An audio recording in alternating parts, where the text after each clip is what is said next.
What's holding this profession back are the thoughts and the pressures that we put in the everyday grind. Burnout is killing great trial lawyers, and most don't even see it coming. There's a compassion fatigue. We don't care about each other. But if you can be the person that does that, and you can model it in a courtroom, and you can have the characteristics and traits that people want, and that they love it when they get it, you're going to be the epicenter of something beautiful. Eric Fong walks you through the mindset shift that led to a $91 million verdict and a life beyond the grind. 100 plus trials, the largest verdict in Washington state history, and he does it solo. We break down how he frames the villain in court, why most lawyers miss the real story, and how taking a step back made him lethal. This is Personal Injury Mastermind.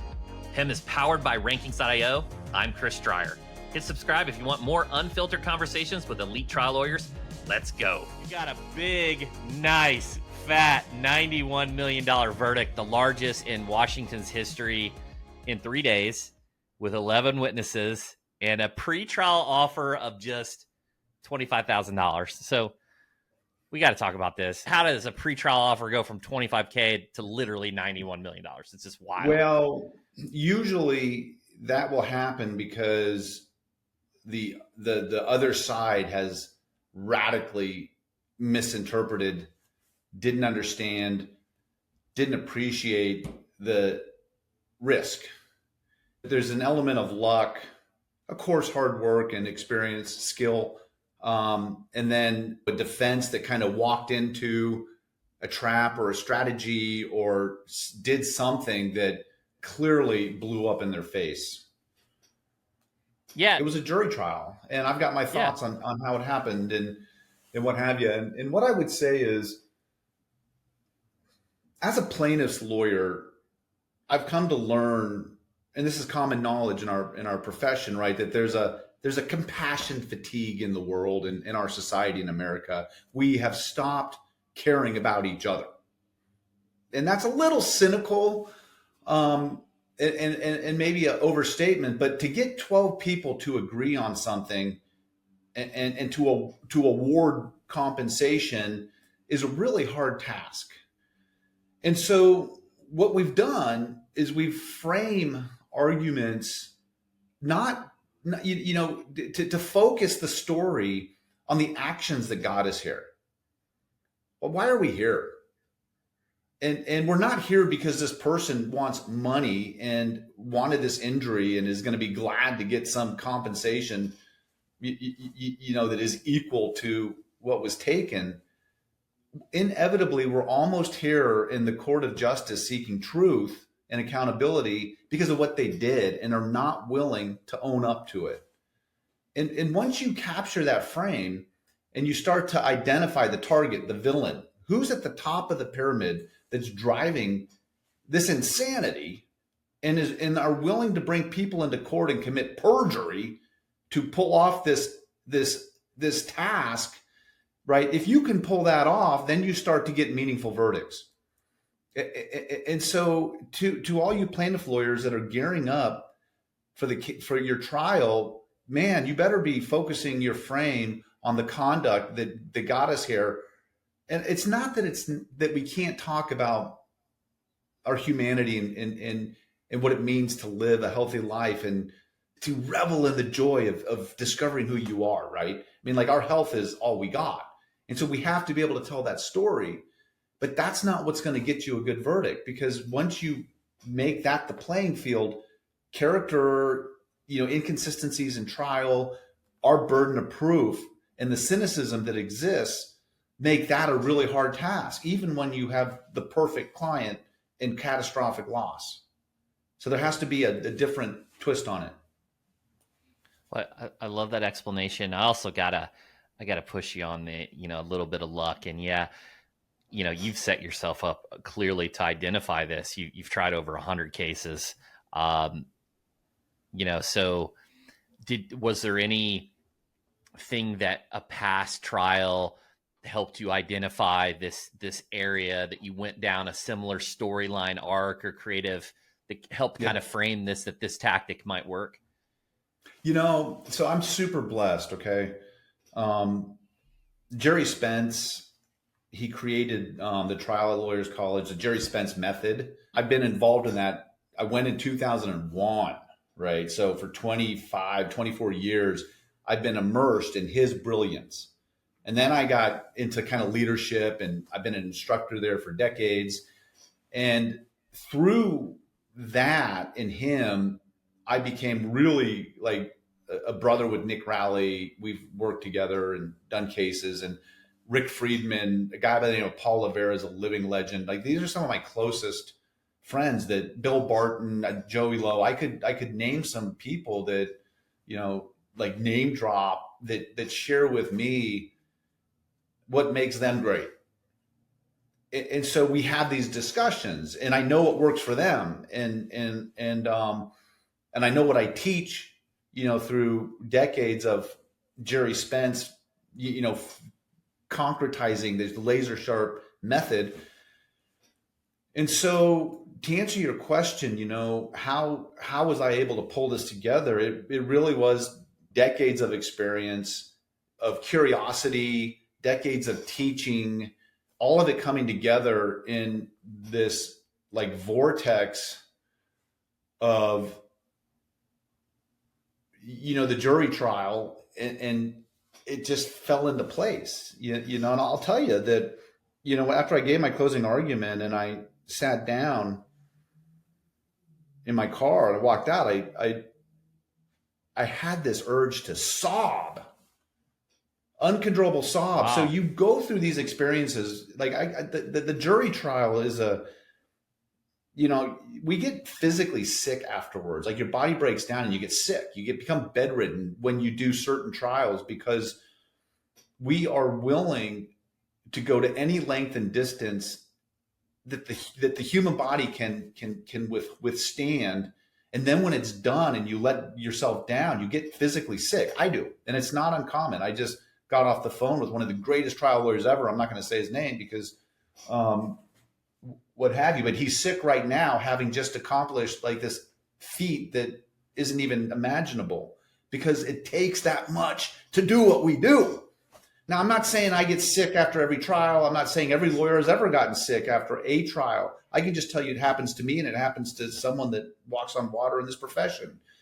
And you never know how it's going to go, because it's so random of what happens. And there's so many things we cannot control.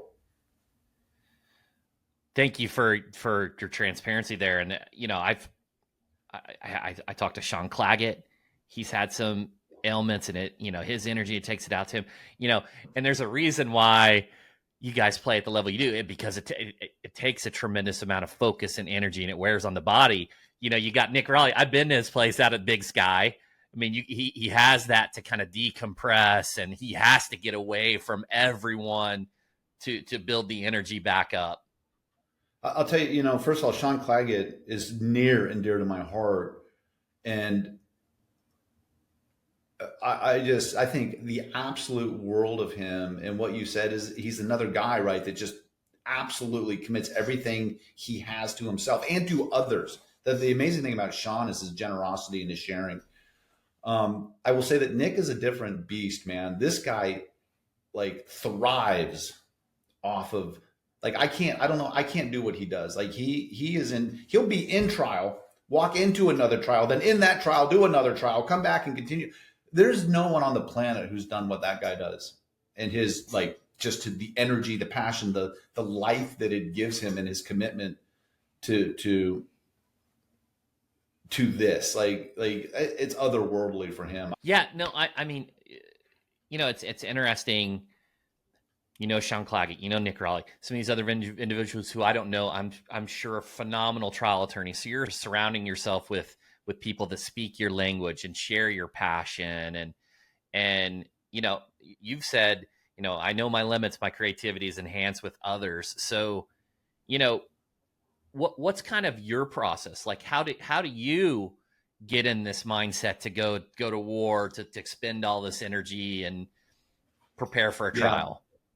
Well, I'm a solo practitioner, so I'm probably not like most of the people you talk to. I got one paralegal. Yeah. And so as a result of that, right, and just the decades I've been doing this, and the reputation I've been able to develop, I don't do a lot of cases, and I can pick the cases that touch me in the heart. And nothing will motivate me more than the tactics of the defense lawyers and the strategies of the industry to somehow perpetrate this fraud on the court. And so I'm doing a case right now that is, going to start trial. We mediated this Friday, and it starts trial next month. And I get a phone call from one of the witnesses who has been contacted and almost like threatened that my client's going to win if certain things happen or don't happen based on what he does. When I see firsthand the sophistication of the defense and the lengths that they go to circumvent justice, right? That's what really, really gets me going and lights a fire under my ass that will drive me to no end. And there has to be some burning thing inside a person that is driving them to these lengths, or I think you're going to have a hard time consistently, showing up. Yeah, it makes me think of the Jim Collins Good to Great, the hedgehog concepts, the purpose, passion, and profit. So it's got to have all three, because even if you can make money, if there's no passion behind it, maybe you don't have the energy to go forward through it. And I was definitely wanting to touch on it. Like, you have a high level solo practice, like a thriving solo practice. I think we might be coming back towards some of that. There's all this consolidation occurring, and the PE companies are trying to buy everybody up. And it's like, well, who's actually going to stand on their own and try cases and be an expert and be a specialist? Tell me why you've decided to stay a solo practice with clearly the resources and the connections to build, it's a different practice. That's a really like fun thing for me to think about in my life, because there's this guy by the name of Tracy Guns. I grew up in the 80s. Guns N' Roses came from my town, and big Guns N' Roses fan. And Tracy Guns is like one of the greatest rock and roll guitarists, but he quit Guns N' Roses to form LA Guns. LA Guns kind of had some decent success, but Appetite for Destruction and what Guns N' Roses has done is like a whole nother level of whatever you want to call it. And I think about what it would be like for him to have quit that band and watch them do what they do to be in this kind of mid-level mediocrity place. And the reason why I say that is because early in my career, both Rick Friedman and Nick Rowley offered up for me to join up with them, try their cases, try them with them, whatever, like they saw something in me that they were willing to, like, hey, let's do this. And I didn't take it up. I wasn't ready. I knew I would fail. I had my own personal internal struggles that were really sucking the life out of me. And it's another kind of piece of my history, which is addiction, divorce, depression, sorrow. And so I knew I couldn't do that. And so those opportunities, and others too, by the way, came and went. And I really struggled with that. I'm like, I would look like who in the hell wouldn't take that opportunity and be like, I'm in. Well, I'm the moron, right? And that was in and of itself like a trauma, or the pieces of your life shattered. And you're like, what is wrong with you, man? Like you don't look opportunity in the eye and turn your back to it. And so I struggled with that a lot, and it cursed me, and it plagued my thoughts. And as a result, I partnered up in a large firm, national practice, and I hated it. It just wasn't me, just there's so many moving parts, the overhead of these mega firms. It's like, I don't get it, man. That's not like for me, I'm too simple. I don't like the business part of it. I don't like all these complicated relationships that you got to manage, because there's always problems, the headaches that go with it. I just need a simple stuff. I'd rather be in a mountain field looking at flowers and staring at clouds and saying, like, oh shit, look at that. That's a sheep. That's a whatever, than really going all in on this practice of law. Like, there's a balance to me. I can't be all in on work. And that will prevent me from being whatever you want to say, like the greatest ever or great, great, great. But my God, like how much do we have to be for ourselves to satisfy what we want others to see in us? So I'd rather be happy. I'd rather have a life outside of the practice. And the only way at this point, and I'm now 29 years into the practice of law, the only way I can do that is to just do a few cases that I can personally do every part by myself with one trusted person that has my back and I have theirs. And I love it. I like hearing the openness. And, you mentioned, and I definitely want to touch on some things, your teaching, your writing, your flower farm, your retreats. Let's speak to some of that. And then I want to jump in and really talk about the education component that you're giving back. But tell me about some of these things that mean to you. Like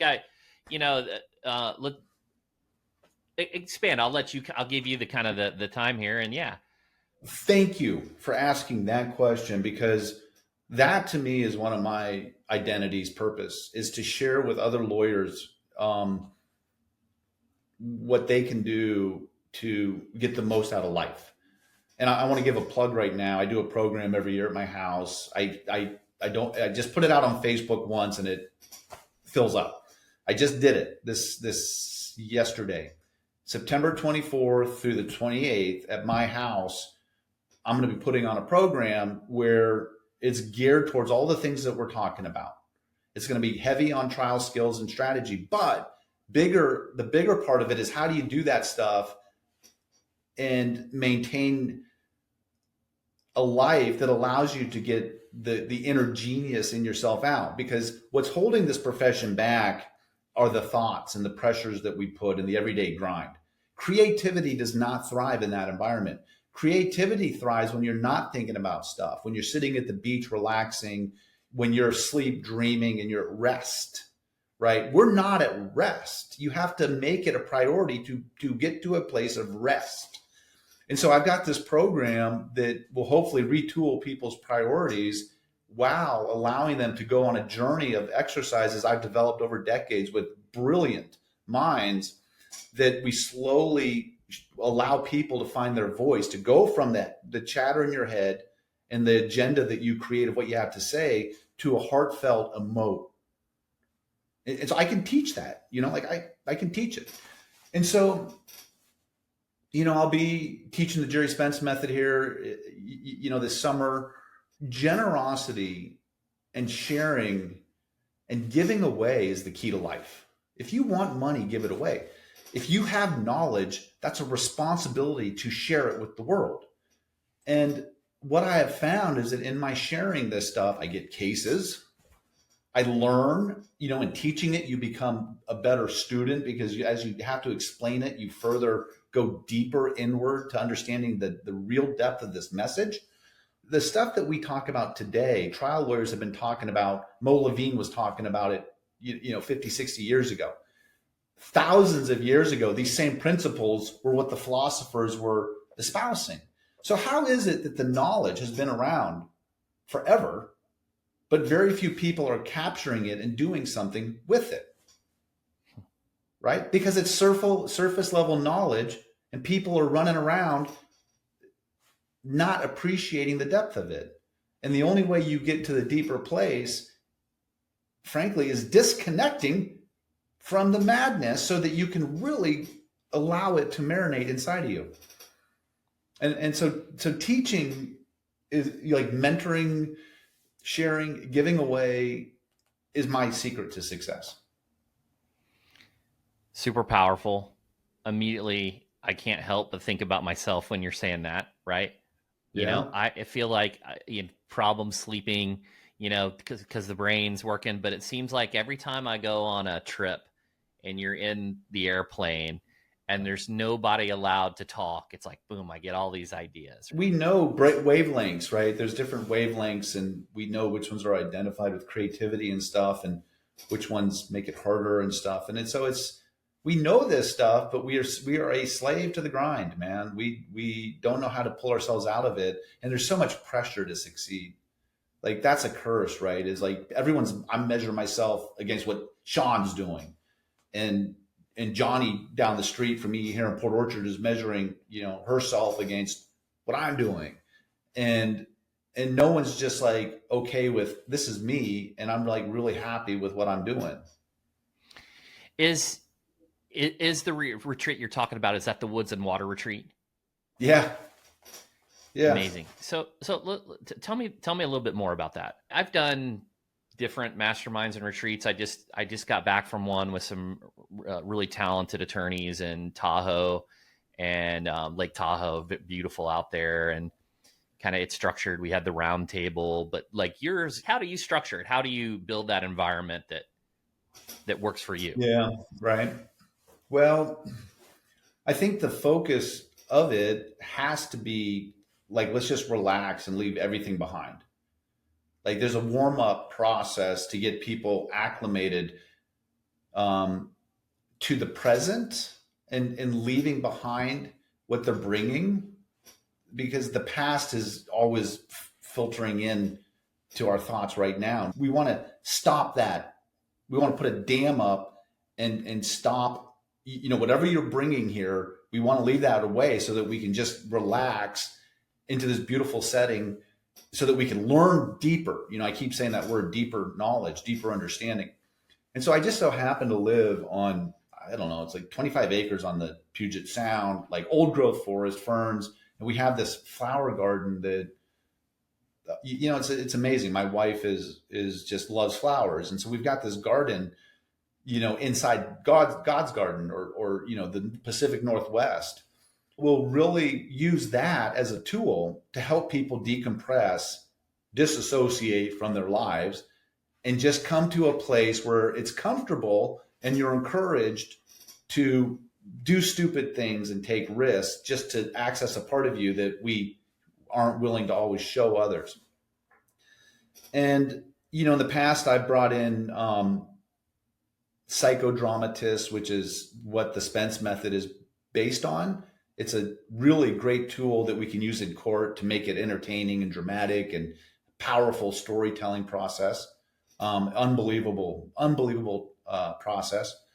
I brought in a guy by the name of Michael Mead that is a world-class, legendary storyteller, but one of the most brilliant minds, philosophers that you could ever imagine, that taps into human truths that, we can use to inspire us.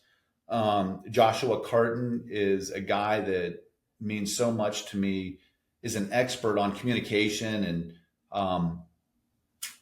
he's a Hollywood, Broadway, screenwriter guy that brings a really unique talent set, but now works with lawyers to allow us, when we, get up and have to oratate or give a speech, right? That's what we do. We're public speakers. It's terrifying. Like, how do we do that in a way that's compelling and authentic and captures the heart, so that like we're singing to the jury, we're not reciting facts. And so, your question is really hard, because I get asked that question all along, like, well, what are you doing? And I really don't know how to explain it, other than I don't think there's anyone doing what we are doing at my house that even comes close, to give a space where people can let their guard down, be willing to look stupid, and in fact want to look stupid, or go and do things that are uncomfortable, for the sole purpose of being a better trial lawyer with badass trial skills techniques. So 4 days is kind of a long program in the world of lawyer training. Mm-hmm. It's nothing compared to the Jerry Spence method, which is 21 days, right? Because you need deep immersion to let go of what we think we know and be open to receiving a new message. Yeah, I'd imagine that maybe some of those insecurities, the questions that people want to ask, maybe they wouldn't feel comfortable asking until they have that deep immersion, that connection with everyone too. You've taught trial lawyer college for 17 years. You studied the Spence for 23, over 100 trials for your style of practice and how you're living, right? Is the education, right? You said you want more money, give away more money. Is the, hey, I'm teaching and that's how I've received these cases that meet my selection criteria? Is that the main method that you've done your business development? Look, I most of the time I get on here, we're talking about Google ads or TV advertising or the latest this and that, but is that how you've just given back and then it's been a referral scenario? Absolutely. Absolutely. I mean, I would say that so everything for me is word of mouth. My website is not optimized. I've made it myself on Wix. Like that tells you how much I care. Mm-hmm. I don't want cases. Now, don't get me wrong. Of course I want cases, right? But I'm not out there trying to develop cases. The less you spend, the less you have to make. Big lesson. So simple. The less money you spend, the less you have to make. Simplify, simplify, simplify your life. Live within your means.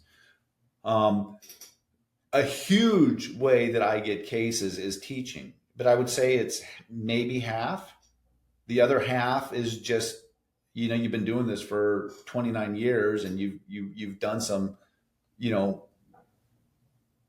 landmark cases over a long period of time. You establish a reputation. People trust you. You work with lawyers and you get great results and they want to keep working with you. Yeah, that I think, the Einstein, the eighth wonder of the world, the compounding quote, wherever his phrase is. But like, I think a lot of times people equate that to finance and those types of things. But I think there's a relationship equity, a relationships compound, right? It's this person you meet who connects to this person. Yeah. Absolutely. And it's who you are. So the way we treat other people is who we are at a core. And the way you value other people, all we want as humans is to feel safe and to have someone understand us. That's it. It's that simple, right? If that's what humans need, then that's what we should be giving each other. And when you can give that, you get it back. And if you want to be safe to be around. If you want to be listened to and understand, listen to other people and understand them, right? This is the universal reciprocity that is just guaranteed to happen. And so for whatever reason, I've just been considerate of other people and I am sensitive to other people's needs. And as a result of that, right, I've been blessed because my life, I get people become sensitive to me. And so I get breaks where other people are always in fights and they don't know why. Like there's conflict surrounding a lot of people. It's because everything they see is a conflict. There's a degree shift that needs to happen in our view of life, right? That needs to happen if we're surrounded by conflict. It's because you're putting it out there, and incompetence doesn't recognize itself. So the people who are doing this stuff, they don't even know it. They can't even see it. It's everyone else's fault, right? But instead of the inward, honest assessment, like maybe I'm doing something. There's this. I got to share this. There's this clip on the TV show Justified. I don't know if you've seen it. He's got this villain, this criminal in the background, in his backseat, and this criminal's complaining about this person, and he's like, "You ever heard the saying that this person is an asshole, this person's an asshole, but you're the asshole?" You know what I mean? Yes. Like it's not it's you, right? It's not everyone else. And that person sitting in the back seat will give the advice and say that. Mm-hmm. You know what I mean? Like they're the authority on this stuff, and they don't even realize that they're the offender of it, right? So our society, for whatever reason, has led us down a path where authenticity and the ability to be yourself and to show that to others and to understand others has not thrived. There's been a failure to thrive in our ability. And this is how we started the conversation. Remember I said there's a compassion fatigue. We don't care about each other. But if you can be the person that does that, and you can model it in a courtroom, and you can have the characteristics and traits that people want, and that they love it when they get it, you're going to be the epicenter of something beautiful. And so you can't turn that on and off. You can't just walk into court and be someone who you aren't to try and pull a quick one off. And that's why, people listening have to go to the Jerry Spence method, the ranch. They should make an effort to come to my program. They should make an effort to do something non-legal training. I've got a guru. I've gone on spiritual journeys, you know what I mean, that are totally disconnected from the practice of law, so that I can go into myself and understand why I am who I am. I think that's what everybody's kind of searching for. I think, the man's search for meaning, the Viktor Frankl, the purpose. It's the meaning of life, right? Victor, that book is, if you read one book in your life, that's it. Oh yeah, incredible book. Eric, this is amazing conversation. I really enjoyed it. Yeah. For audience listening that want to learn more about you, that want to hear more about the retreat, or just connect with you, where can they go to learn more? You can just email me, Eric at ericfonglaw.com. Call me, text me, 360-621-9557. Make a nuisance of yourself and just pester people who are willing to help you. Subscribe for more deep dives with the top minds in personal injury law. If this hit home, share it with someone who needs it. I'm Chris Dreyer. This is PIM. Until next time, keep mastering the craft. I'm out.